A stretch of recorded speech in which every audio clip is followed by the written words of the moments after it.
Ju njohim me edicionin informativ të lajmeve. Kjo është Radio 7.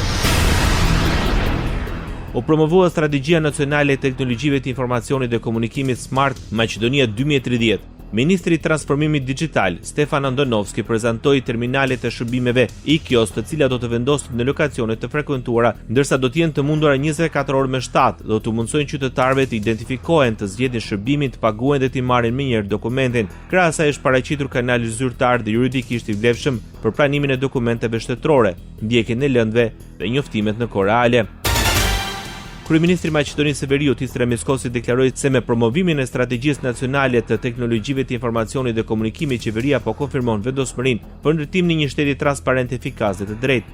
Si qeveri, digitalizimin e kemi vendosur si një nga prioritetet tona kryesore strategjike, sepse dimë se shteti digjital është parakusht për sundimin e ligjit dhe për një luftë efikase kundër korrupsionit. Kur proceset janë digjitale, gjurmët janë të dukshme dhe përgjegjësia është e qartë. Kur sistemet janë të ndërlidhura, nuk ka hapësirë për abuzime, selektivitet apo privilegje, tha Isra Miskoski, kryeministri i Maqedonisë së Veriut. Radio 7, zëri pozitiv i qytetit. SPA kërkon zyrtarisht heqjen e imunitetit të zëvendës kryeministres Belinda Balluku në mbledhjen e Këshillit të Mandateve. Numri 2 i qeverisë nuk u paraqit në mbledhje, por dërgoi avokatin Ardian Kalia.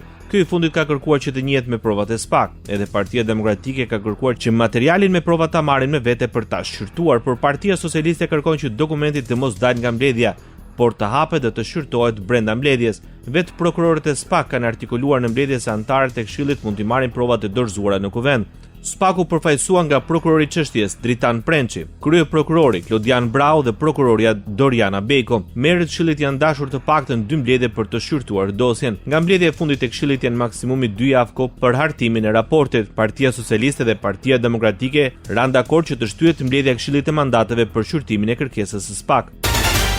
Nis zbatimi i projektit për instalimin e një sistemi sigurie përmes kamerave inteligjente. Kryeministri Edi Rama ka marrë pjesë në aktivitetin Smart City Albania. Kreu i qeverisë shqiptare tha se ky projekt do të rendisë Shqipërinë në nivelin më të lartë të teknologjisë dhe në këtë drejtim, duke sjellë standarde të larta monitorimi të rrugëve të qyteteve, shkollave, mjediseve të tjera publike. Sipas kryeministrit, ky projekt i jep policisë së shtetit një mundësi për herë të parë për të kontrolluar në kohë reale të gjithë territorin në interesit.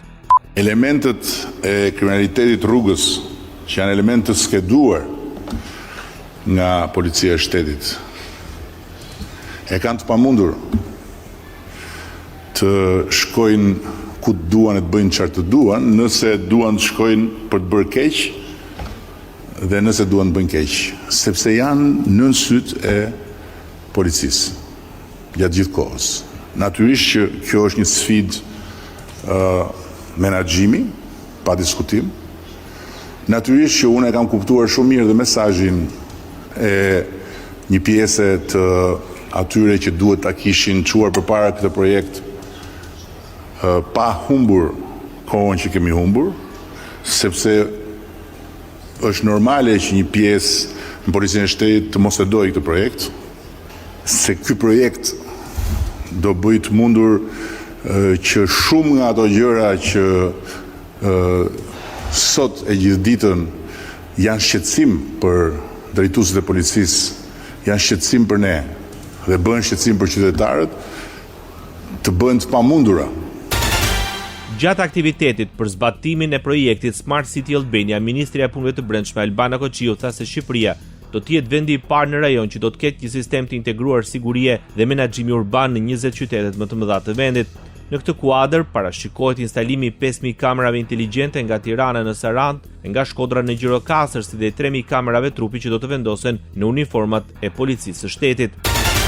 Kryetari i Partisë Demokratike Sali Berisha akuzoi kryeministrin Edi Rama se 2 ditë më parë urdhëroi pagimin e 25 milionerëve të kunatit të tij nga një tender për inteligjencën artificiale. Në këtë kushte Kryedemokrati kërkon dorëheqjen e kryeministrit.